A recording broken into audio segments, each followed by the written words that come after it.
Muy bien, ya estamos en el segundo bloque del programa Paso Firme, el primer programa libertario en el Paraguay.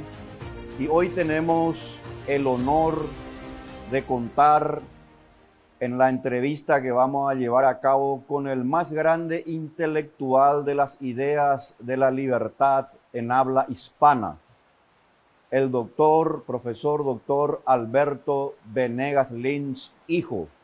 Sería realmente muy extenso hablar sobre su currículum, pero en razón al tiempo tengo algo que decirles al respecto. El doctor Alberto Venegas Lynch, hijo, completó 2 doctorados. Sus libros incluyen prólogos de los premios Nobel en Economía Hyatt y Buchanan, y de quien era miembro de la Academia Francesa Jean-François Revel. Es miembro de muy destacados centros académicos de su país y del exterior, profesor de renombradas universidades.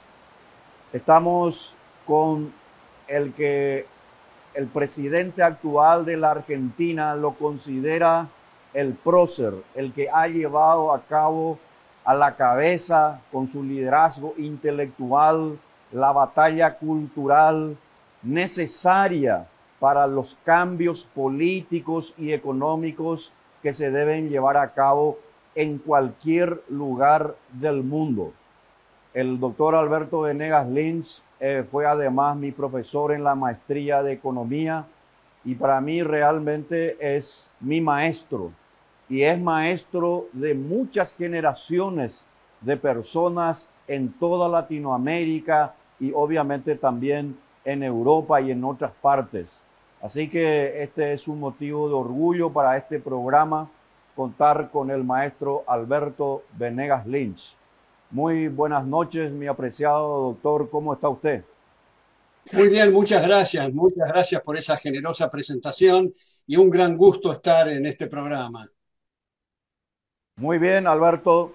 Muy bien. Quisiéramos un poco, en primer lugar, tener tu opinión así de unas cuestiones más personales. ¿Cómo fueron tus inicios para dar esta cabida a las ideas de la libertad? Obviamente en una Argentina que había sido esplendorosa en un momento dado con las ideas de Alberdi, pero que debido al virus del estatismo, del intervencionismo estatal, puso en declive a varias generaciones. Y la labor de Alberto Venegas Lynch, padre, así como también el hijo con quien hoy estamos entrevistando, fue fundamental. ¿Podríamos, por favor, escuchar de tus propias palabras cómo fue ese acercamiento a las ideas de la libertad? Bueno, muchas gracias por esa consulta, estimado Víctor. Pero antes de responder, quisiera brevemente decir que, como sabes, Víctor, nosotros los liberales estamos básicamente entrenados en la crítica y no en el halago, y menos con la persona presente. Y yo quiero referirme muy especialmente a tus contribuciones, Víctor, notables, que no solo benefician a los queridos hermanos paraguayos, sino a toda la región. Tu solidez intelectual es notable y nos hace muchísimo bien. Bueno, habiendo dicho eso, quiero referirme especialmente, dada tu amable consulta, a la intervención decisiva de mi padre. Yo, a pesar de que completé 2 doctorados, como señalaste, nunca escuché nada medianamente razonable sobre la tradición de pensamiento liberal. Fue gracias a mi padre, con una paciencia y una perseverancia notable, que me mostró otros lados de la biblioteca. Mi padre formó un seminario en la Facultad de Ciencias Económicas en la Universidad de Buenos Aires en el año 1942, donde en esa época decirse liberal era una mala palabra, había perdido toda vigencia, y mi padre descubrió accidentalmente el libro de Gottfried Haberler, que como se sabe había estudiado con Ludwig von Mises en Viena, estaba enseñando en Harvard y se acababa de publicar ese año su libro Prosperidad y Depresión, donde mi padre con unos pocos colegas hizo ese seminario y uno de los participantes, William Chapman, luego fue decano de esa facultad cuando mi padre lo invitó a Mises a dar conferencias en 1959, que hace muy poco Unión Editorial de Madrid me hizo el honor de pedirme un prólogo a esas célebres 6 conferencias. Yo no sé qué hubiera sido de mí, a juzgar por mis colegas en los 2 doctorados, si yo hubiera sido trotskista o si hubiera sido keynesiano, pero nunca liberal. Gracias a mi padre pude beber de estas fuentes, mi querido Víctor. Excelente, apreciado maestro. Tenemos entendido que también su padre y usted mismo también colaboró para traerlo nada más y nada menos que a von Mises allí a dar unas charlas que ahora están siendo nuevamente publicadas con el prólogo de usted sobre las lecciones de economía que el gran maestro, obviamente, von Mises había dictado en Buenos Aires. Exactamente, es lo que acabo de decir, con el agregado que cuando fui becado en el año 68 a New York, a Estados Unidos, tuve también el privilegio de asistir a las últimas clases de Ludwig von Mises en NYU, en la Universidad de New York. Tuve también ahí el privilegio de asistir a clases de Israel Kirzner, de Hayek, y en el departamento, en ese momento en Nueva York, de Murray Rothbard, donde asistí a un seminario de 6 sesiones, una vez cada 15 días, en el departamento de Murray Rothbard, que después me percaté que era un precalentamiento para su próximo libro, que era For a New Liberty.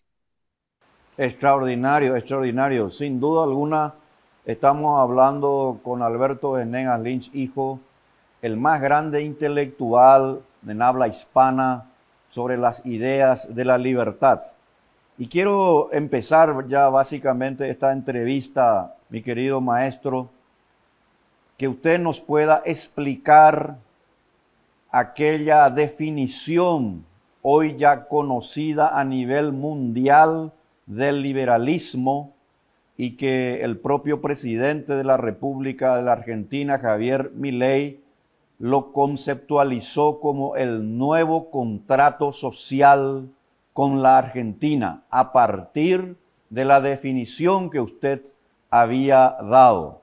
Y en consecuencia me permito leer esa definición para nuestra teleaudiencia, para que su propio autor, el doctor Alberto Venegas Lynch, lo pueda explicar de una manera obviamente todavía mucho más didáctica como es su característica.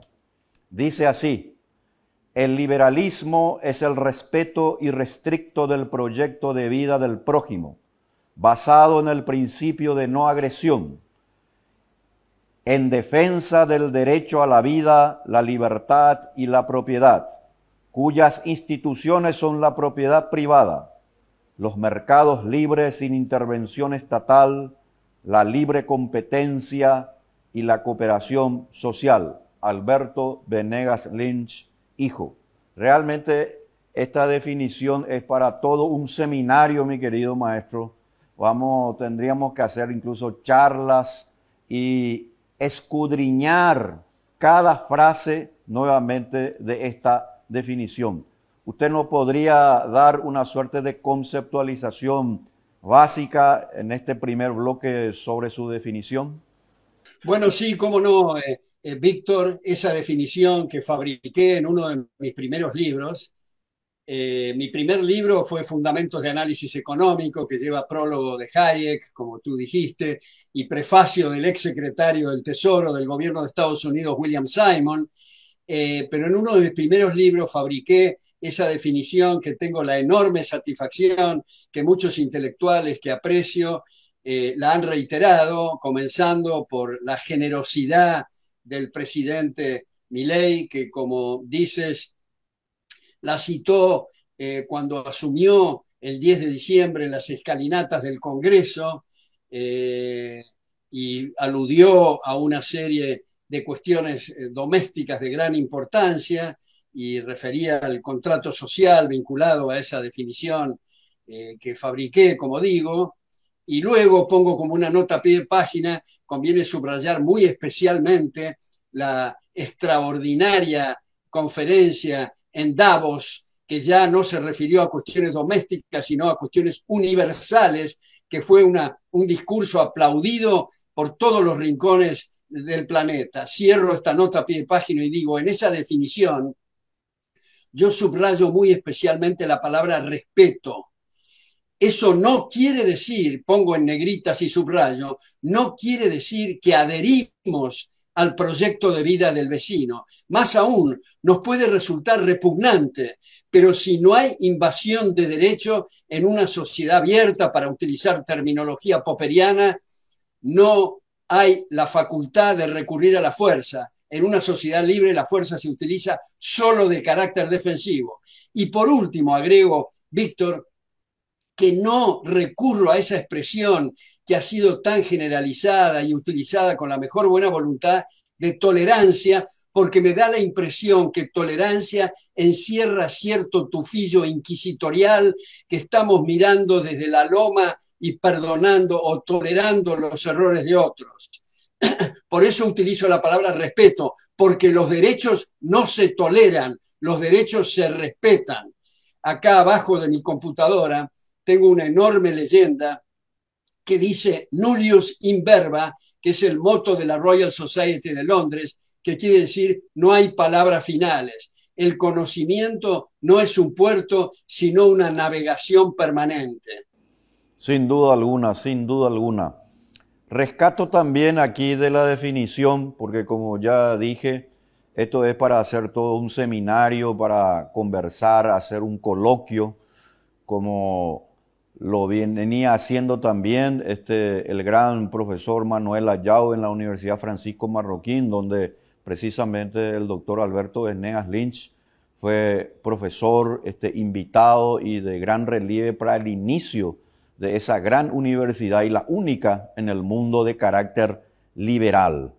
Acá dice en la definición que usted nos ha dado de una manera extraordinaria y es un legado para todas las personas, especialmente que desean vivir en un país, en una nación fundada en principios éticos, morales, políticos y económicos de la libertad. Dice, basado en el principio de no agresión en defensa del derecho a la vida, la libertad y la propiedad. ¿Podríamos, por favor, para la audiencia, para todos nosotros, qué significan estos principios o la defensa del derecho a la vida, la libertad y la propiedad? Porque los libertarios, los liberales, lo citamos comúnmente como una cuestión ya casi repetitiva, pero nosotros tenemos que hurgar en los principios. ¿De dónde salen? ¿Por qué es tan importante? Y yo he leído casi todos sus libros, obviamente, mi querido maestro, y recuerdo que usted hablaba incluso de la cuestión relacionada al orden occidental, es decir, la tradición judeocristiana, esta cuestión que nosotros no podemos desprendernos para poder mirar con optimismo y obviamente con una certeza lo que es el futuro. Bueno, me parece importante centrar la atención en torno al concepto de propiedad. Como las cosas no crecen en los árboles y no hay de todo para todos todo el tiempo, la asignación de derechos de propiedad permite el aprovechamiento y la mejor utilización de los siempre escasos recursos. Esto es, aquellos que dan en la tecla respecto de las necesidades del prójimo, sea vendiendo corbatas, equipos electrónicos, relojes, pantalones o lo que fuera, obtienen ganancias, y aquellos que no dan en la tecla e incurren en quebrantos. Es muy importante aquí señalar que nos estamos refiriendo a empresarios, aquellos que, como digo, actúan en el seno del mercado abierto. No me estoy refiriendo a aquellos que pululan a veces en nuestra región y son pseudoempresarios, es decir, aquellos que viven de la cópula hedionda con el poder de turno para obtener mercados cautivos y privilegios. Esos son miserables explotadores de la comunidad.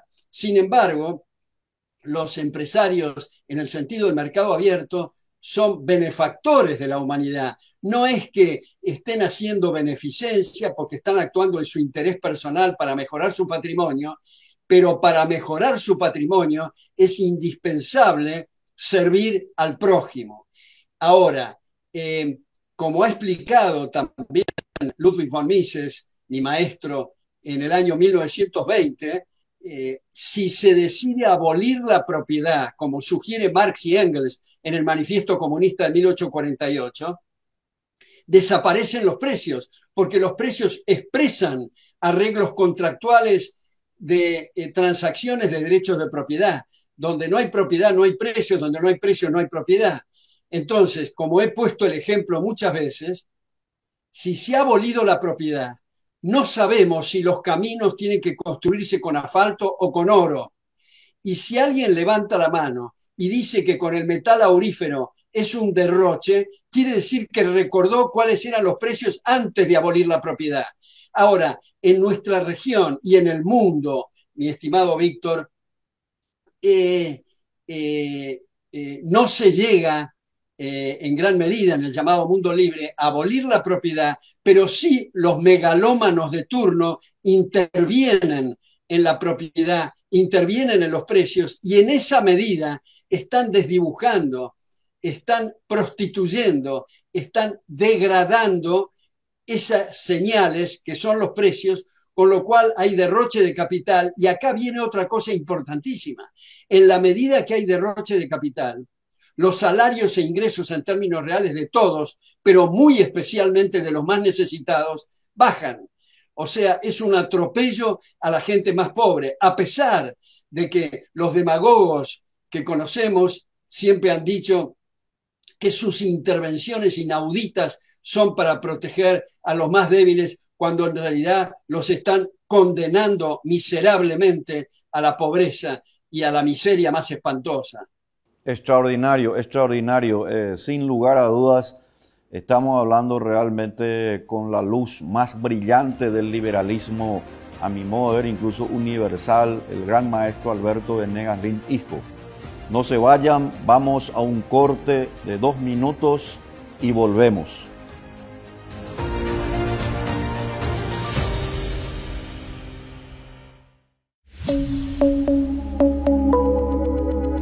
Tu leche preferida contiene lo mejor de nosotros, los ricos nutrientes del suelo chaqueño, el bienestar animal de las granjas familiares, más de 70 años de innovación en la industria, los procesos más exigentes que aseguran su calidad para hacer la marca número 1 del país.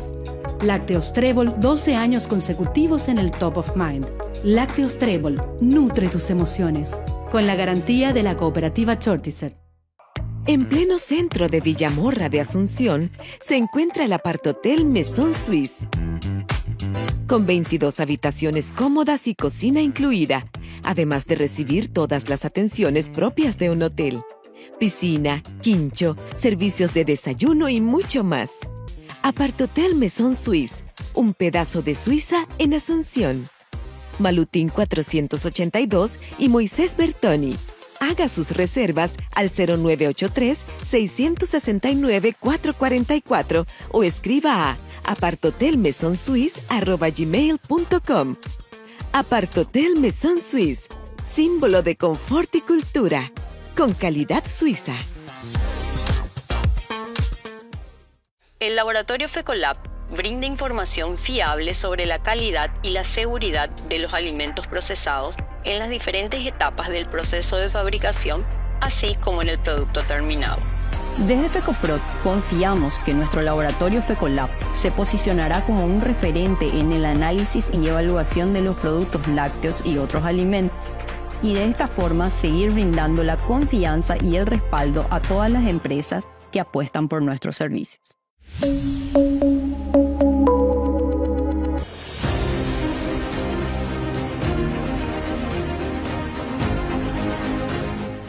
Bien, ya estamos en la segunda parte de esta entrevista histórica para el liberalismo paraguayo, donde uno de los más grandes referentes del liberalismo universal, y yo creo que el más importante que tenemos hoy, Alberto Venegas Lynch, está haciendo aquí, como se dice, una cátedra para que muchos jóvenes, y especialmente quiero decirte, maestro, muchos jóvenes en distintas universidades del Paraguay te siguen y saben de tu labor, y personalmente siempre me encargo de hacer saber de la importancia que tienen los referentes intelectuales.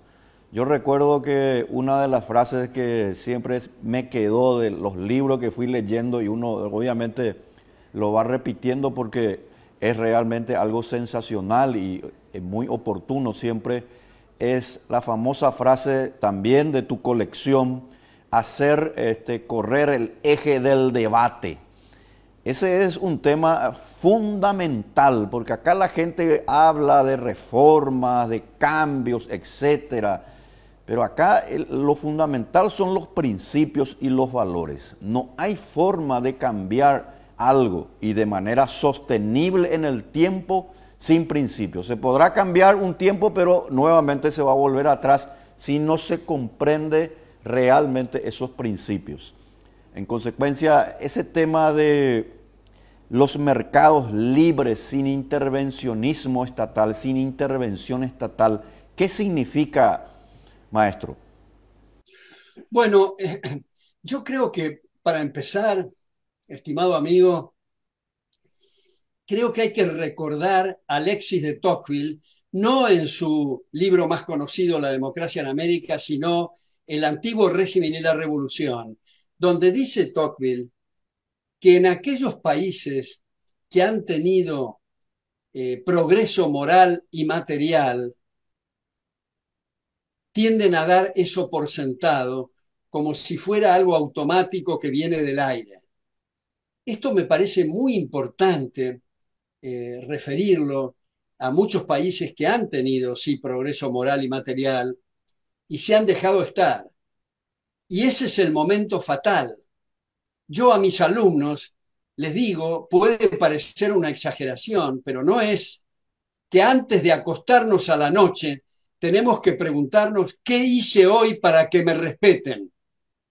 No importa si la persona se dedica a la jardinería, a la música, a la filosofía, a la medicina o lo que fuera, todos estamos interesados en que se nos respete, por lo tanto todos tenemos que contribuir a esos valores y a esos principios del respeto recíproco. Es cierto que lo más fértil para esto es la cátedra, el ensayo, el artículo, pero hay algunas personas que no tienen acceso a esos planos y por lo tanto les he aconsejado, y con bastante éxito por suerte en distintas partes, formar ateneos de lectura. Esto es, tomar un buen libro y en una casa de familia, simplemente con 4 o 5 personas, uno expone y el resto debate, por supuesto, un buen libro y preferentemente un libro que abra el abanico de los temas liberales desde el punto de vista moral, institucional, económico, jurídico, histórico, y eso produce no solo un autoperfeccionamiento, sino que tiene un enorme efecto multiplicador en reuniones sociales, en lugares de trabajo, en familias, en fin.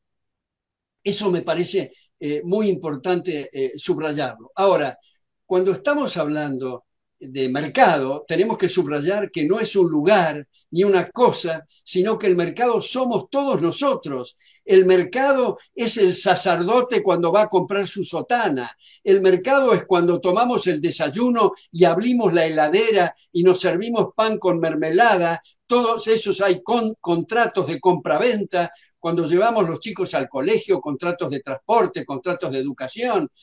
Eso somos, no, es el mercado. A veces se refiere al mercado como si fuera algo ajeno a nosotros. Entonces, me parece, Víctor, que un punto muy central es referirnos a las llamadas empresas estatales. Empresas estatales que en realidad es una contradicción en los términos, porque una empresa o un empresario es aquel que asume riesgos con recursos propios y no los manotea o los roba del fruto del trabajo ajeno. De manera que esa llamada empresa estatal, que en realidad son organismos políticos, en el momento en que aparece, en el momento de la aparición, en el momento en que se constituye, implica un derroche de recursos, puesto que se asignó en lugares distintos de lo que hubiera elegido la gente libremente. Y si alguien dice, bueno, pero el empresario o el político tiene suficiente olfato y coloca la empresa donde la gente lo hubiera hecho, la respuesta es, ¿para qué diablo se metió si va a ser lo mismo que hubiera hecho la gente? Con el ahorro de honorarios. Ahora, si además la empresa es monopólica, si además es deficitaria, son agravantes. Pero el problema de la empresa estatal es en el momento del parto, en el momento en que se constituye. Entonces son en el fondo negocios políticos. A la competencia no se puede jugar, no es un pasatiempo. O estamos en el proceso de mercado con todos los rigores del mercado o estamos en el área política. Por eso me parece, estimado Víctor, que como tú bien sabes, necesitamos constituciones e instituciones fuertes que pongan límites al poder. Desde la Carta Magna en 1215 en adelante, esa era la tradición. Hoy día, lamentablemente, observamos constituciones en distintos lugares que en lugar de ser límites al poder, son cartas blancas al poder para expropiar, para achatar y asfixiar los derechos de las personas. Hay un ejemplo un tanto grotesco, pero en Ecuador, en la época de Rafael Correa, se convocó a una asamblea constituyente y varios de los asambleístas, de los constituyentes, propusieron, afortunadamente no prosperó esta moción, propusieron incluir en la Constitución el derecho al orgasmo de la mujer. Esto es para mostrar que no hay la menor idea de qué significa una constitución. En la Constitución de Brasil, no la actual ni la anterior, sino la inmediatamente anterior, había un inciso que establecía cuál debería de ser la tasa de interés en términos reales. Eso es no saber qué es la Constitución. Por eso, en el caso argentino hoy, la gran virtud, extraordinaria virtud del actual presidente es proponer legislación que le devuelva el poder a la gente, al contrario de lo que se ha hecho en la Argentina en los últimos 80 años, que era para acumular poder en los centros políticos. Entonces, esto es uno de los tantos ejemplos de intervención estatal, un ejemplo que es infantil, que a esta altura parece un mal chiste de Woody Allen, el control de precios, cuando ha fracasado desde 4000 años antes de Cristo en el Código de Hammurabi, de fracaso en fracaso, y seguimos interviniendo la estructura de precios, que es esas señales tan delicadas, como digo, de información. Hay un periodista que no sé si quienes nos están escuchando están familiarizados, John Stossel, que trabajaba antes en Fox News, que él ilustra, lo hago muy corto a esto, con un trozo de carne envuelto en celofán en la góndola de un supermercado. Y nos dice, los invito a que cerremos los ojos y vamos en regresión desde las personas y los profesionales que se ocupan de calcular espacios en los campos, los alambrados, los postes. Bueno, los postes solamente implican proyectos de 30 años entre la siembra y la tala, para no decir nada de las cartas de crédito, de los transportes, de las empresas para construir los transportes. Bueno, los tractores, los fertilizantes, los plaguicidas, los caballos, las riendas, los peones, en fin. Para ese pedacito de carne en la góndola del supermercado envuelta en celofán han contribuido más o menos 300.000 personas sin conocerse entre sí, cada uno ocupándose de lo que cree que conoce y comunicándose a través de los precios. Pero luego vienen los megalómanos, como aquel que habla con los pajaritos en Venezuela y dice, no, yo voy a controlar precios, entonces desaparece el celofán, desaparece el trozo de carne, desaparece la góndola y desaparece el supermercado. Y estamos en una situación caótica porque precisamente se han cortado esos hilos de comunicación a través del sistema de precios. Brillante como siempre, mi querido maestro. Cada frase que usted está diciendo realmente se presta para hacer repreguntas. En otra ocasión, obviamente, nos gustaría volver a tenerlo. Usted habló de la Constitución. Yo recuerdo que usted escribió un libro también relacionado a los papeles federalistas y antifederalistas y el tema de los Estados Unidos. Estados Unidos contra Estados Unidos.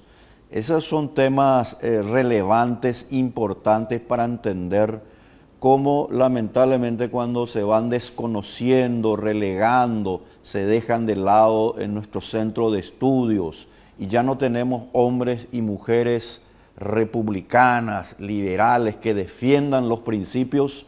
Los países lamentablemente van cediendo esos principios de libertad y se abrazan al leviatán que es el Estado. En consecuencia, nos gustaría un poco saber sobre qué está pasando en Estados Unidos, de acuerdo al libro que usted en su momento había escrito también. Bueno, hay otro libro mío titulado Estados Unidos contra Estados Unidos, Exacto. Donde la primera edición fue del Fondo de Cultura Económica de México y una segunda de Unión Editorial de Madrid, donde pongo mucho énfasis en esas 500 y pico de páginas, en detalle, con tristeza y con dolor, cómo el otrora baluarte del mundo libre, de un tiempo a esta parte, ha venido dándole la espalda a las extraordinarias contribuciones de los padres fundadores, lamentablemente porque nos va la vida si le ocurre algo a Estados Unidos. Afortunadamente también en Estados Unidos hay muchas reservas morales, hay muchas instituciones, hay muchas cátedras que hacen esfuerzo para revertir esta situación.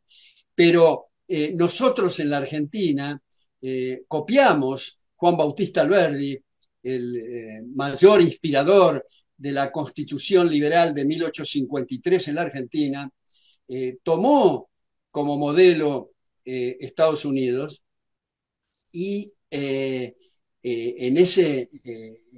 esa aplicación de la Constitución hasta la revolución fascista del año 30 y mucho más a partir del golpe militar del 43 del peronismo, desde 1853 que se estableció la Constitución hasta ese golpe fascista del 30, éramos la Argentina la admiración del mundo, el aplauso del mundo. Los salarios de los obreros rurales y de los peones de la incipiente industria eran superiores a los de Suiza. Esto no fue un lapsus, dije Suiza, Francia, Alemania, Italia, España. La población se duplicaba cada 10 años. Teníamos indicadores como en Estados Unidos y algunos mejores que en Estados Unidos. Y luego vino el colapso. ¿Pero por qué el colapso? Otra vez, no voy a volver a repetir lo que dije antes en el bloque anterior sobre Alexis de Tocqueville, pero es dejarse estar.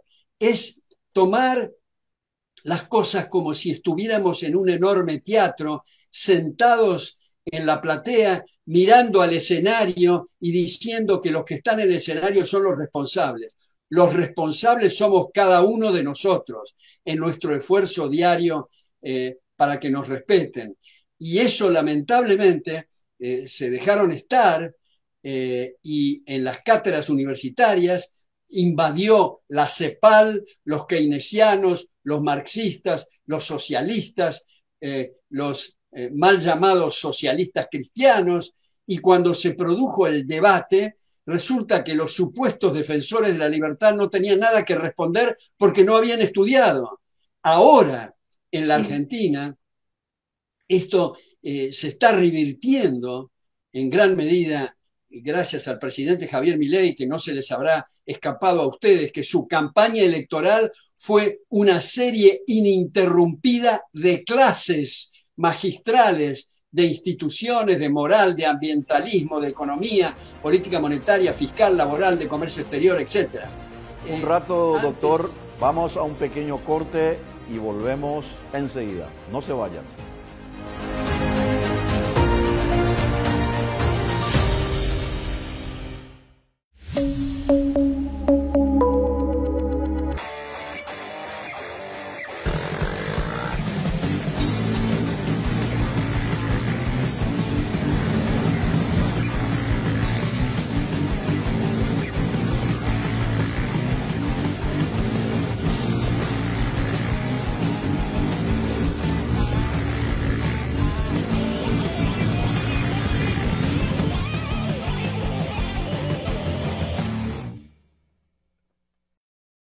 Petropar Carayá te espera con su buena atención de siempre.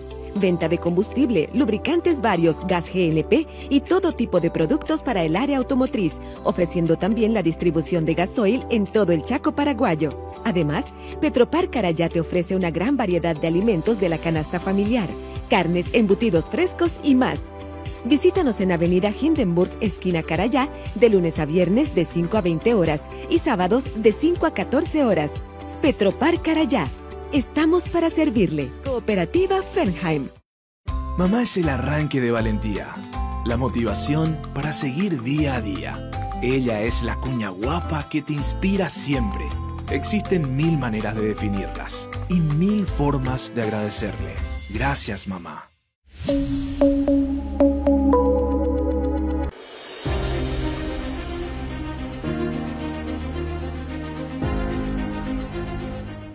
Estaba diciendo nuestro invitado, el doctor Alberto Venegas Lynch, hijo, que estaba conversando, él manifestó un mano a mano con una persona antes del COVID.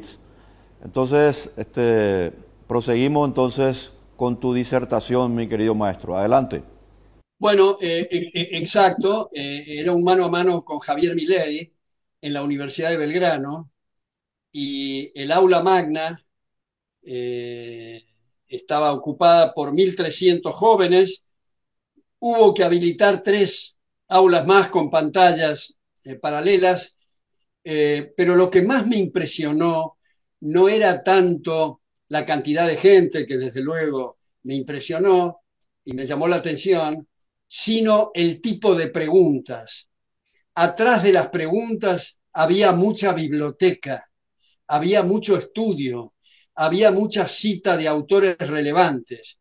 Esta es la novedad en la Argentina, puesto que el presidente Milei ha puesto sobre el tapete temas que hace 80 años no escuchábamos en la Argentina.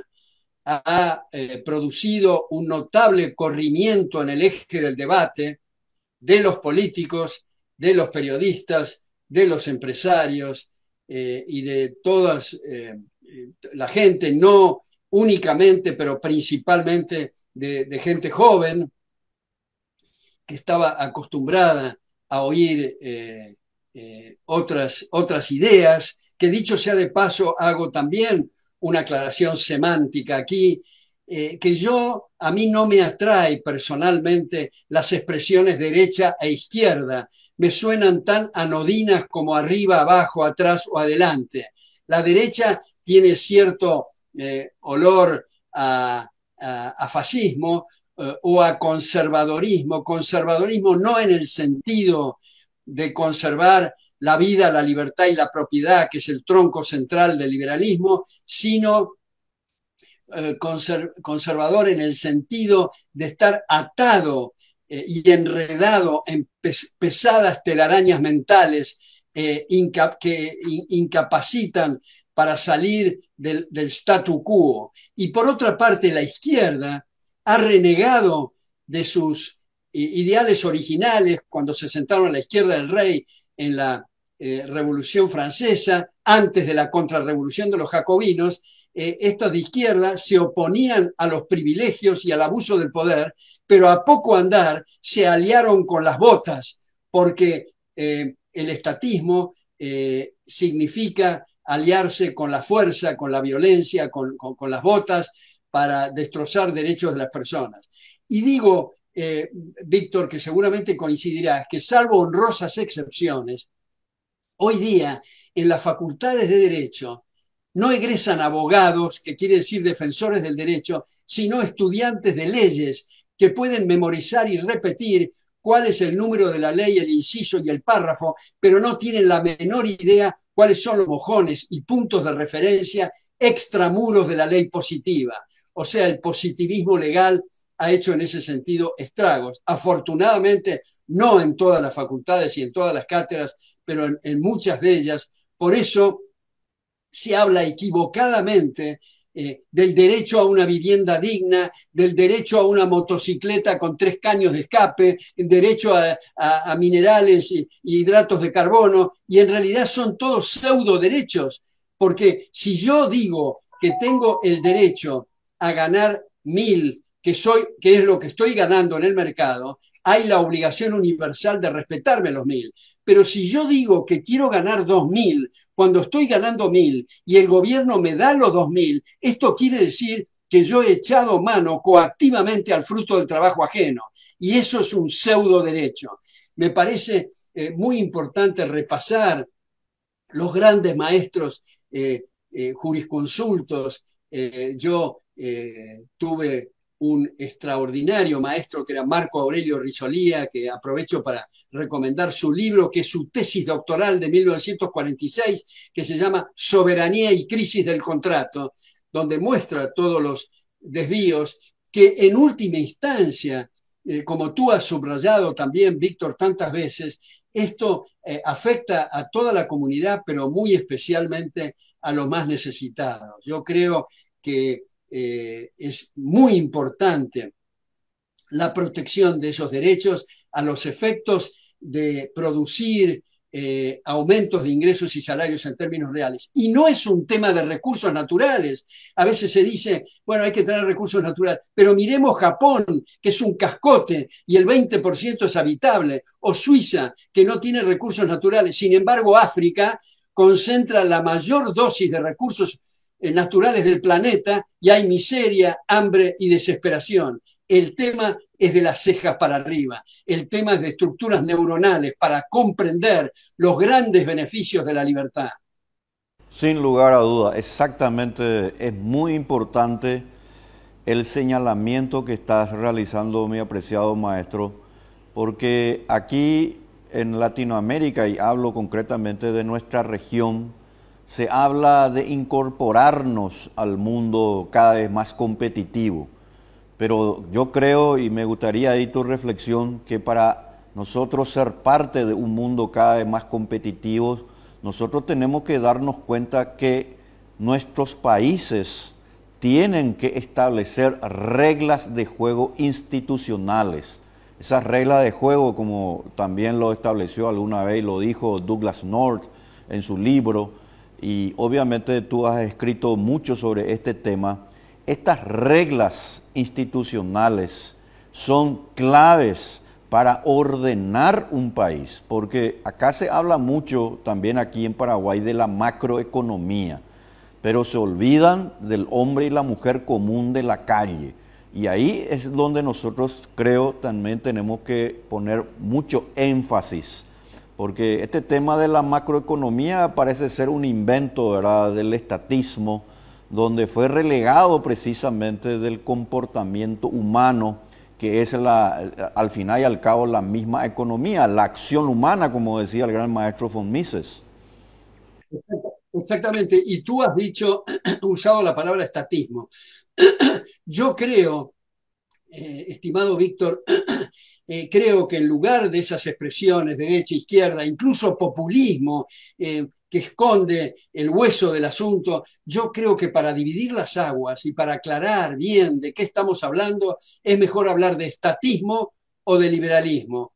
Eso pone en claro, y no recurrir a expresiones ridículas, que son sandeces como el neoliberalismo. Mario Vargas Llosa ha dicho textualmente: mi vida que va siendo larga, he encontrado a muchos liberales y muchos más que no son liberales, pero jamás me topé con un neoliberal. Nadie que se precie de liberal va a aceptar esa terminología. Ahora, tú lo has mencionado a Douglass North.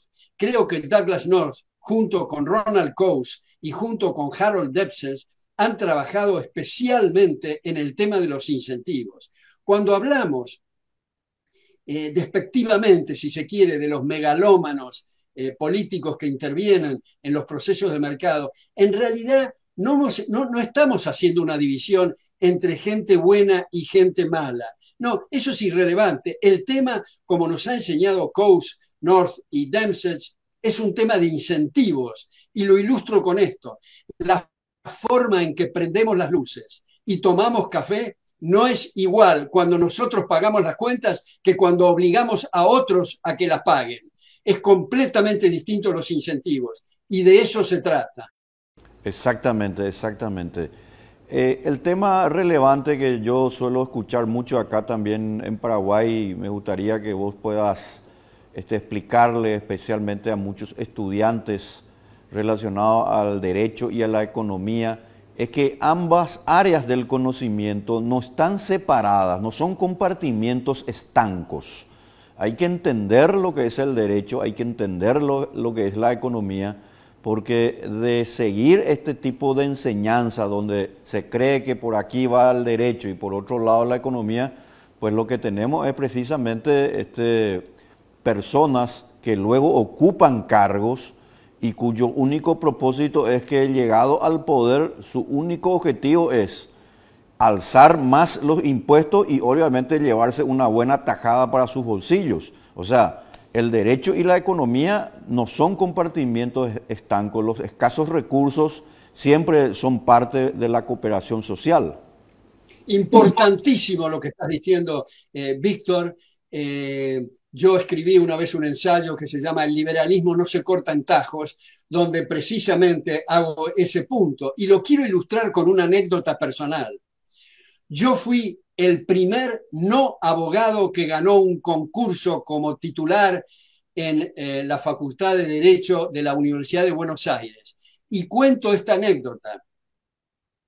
Cuando gané el concurso, un profesor, que no vale la pena mencionar, me dijo: doctor, quiero que usted sepa que yo me opuse a que usted ganara este concurso.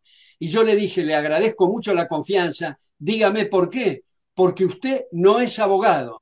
Entonces yo le hice este ejercicio y le dije: supongamos que en la Facultad de Química haya que enseñar derecho constitucional. ¿Usted cree que tiene que ser enseñado por un abogado o por un químico? Y me respondió: por un químico.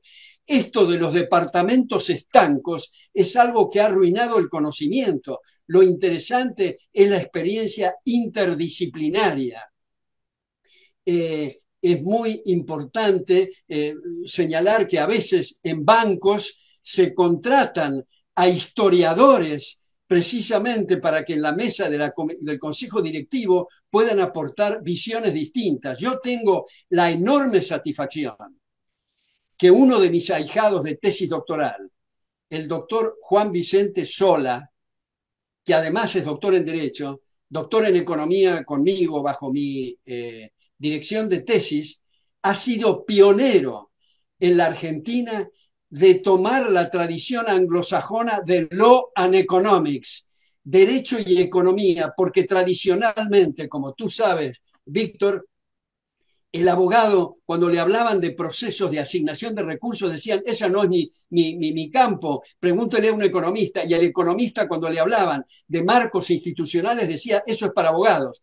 Mostrar la íntima vinculación, como tú has señalado y has enfatizado, entre el derecho y la economía es clave para el progreso de los países. Exactamente, así mismo, realmente.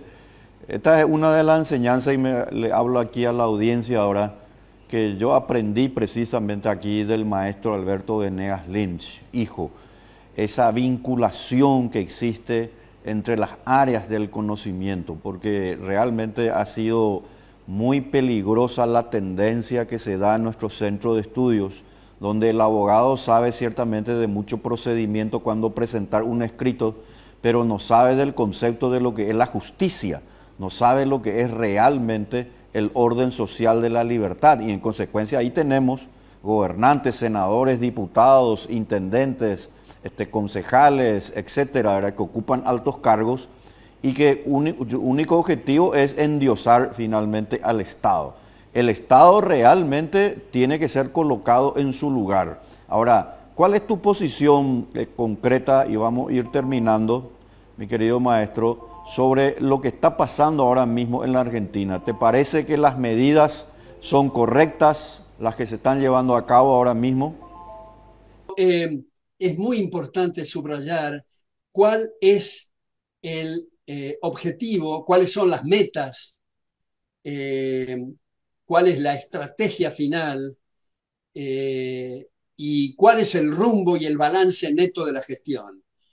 Y a mi juicio es extraordinario lo que se está logrando, con un esfuerzo fenomenal, porque yo no me imaginé, y el propio presidente con quien tengo contacto habitualmente, y lo comentamos la última vez el 23 de marzo, cuando tomé desayuno en la residencia presidencial de Olivos, no nos imaginamos la catástrofe fenomenal recibida, no solo de los últimos años de estatismo colosal, sino de los últimos 80 años, y cada vez, como es del público conocimiento, cuando se van abriendo distintas áreas del sector gubernamental, se descubren estados purulentos, espantosos, de corrupciones increíbles, de castas, como dice el presidente, que son inaceptables. Creo que la convicción, la firmeza, el pulso firme del presidente va a llegar a buen puerto. Desde luego que, como el presidente también me ha citado, los liberales no somos una manada y detestamos el pensamiento único, de manera que bienvenida los intercambios y las disidencias entre nosotros, siempre manteniendo el eje central, la columna vertebral del respeto recíproco. Entonces, yo quiero, antes de terminar, Víctor, volver a agradecerte a ti personalmente, no solo por este reportaje, sino principalmente por tus esfuerzos cotidianos para clarificar en la región. Tú dices, para los jóvenes de universidades paraguayas, bueno, como decía Borges, cuando se despedía de sus audiencias, decía, saludo a cada uno, porque cada uno es una realidad y todos es una abstracción. Y les quiero decir que en mi contacto con alumnos, yo tengo un latiguillo al primer día de clase y les digo, si no resulta claro lo que estoy diciendo, por favor interrúmpanme. Si no están de acuerdo, discutan, pero si creen que están de acuerdo y creen que soy claro, hagan de abogado del diablo, porque es un ejercicio muy bueno para pulir distintas presentaciones que prima facie pueden parecer claras, pero con el debate se clarifican con mayor precisión. Muy bien, muchísimas gracias también por sus palabras, mi querido maestro, hacia mi persona. Este programa A Paso Firme, que es el primer programa libertario en la televisión paraguaya, ha tenido así una conversación con la luz más brillante del liberalismo universal, el profesor doctor Alberto Venegas Lynch, hijo, y me gustaría comprometerte, mi querido maestro, a que cada tanto, periódicamente, de acuerdo por supuesto a tu tiempo, podamos tener esta conversación para que nuestra audiencia también pueda ir conociéndote más, saber de tus ideas, una prolífica tarea intelectual que vienes llevando a cabo desde muy joven y que yo personalmente soy tu gran admirador. Muchas gracias, mi querido maestro, ha sido realmente un honor que estés aquí con nosotros. Tus últimas disertaciones, por favor, adelante. Bueno, gracias a ti, Víctor, y siempre me acuerdo la última vez que estuve dando una conferencia en Asunción, tu presentación tan generosa, con mucho gusto. Cuando quieras, estoy a la orden a paso firme. Muchas gracias, mi querido maestro. Hemos culminado la entrevista con el gran maestro Alberto Venegas Lins, líder intelectual del liberalismo universal. Vamos a encontrarnos la próxima semana, todos los lunes a las 21 horas por RCC TV canal. Muchas gracias por su atención. Nos vemos.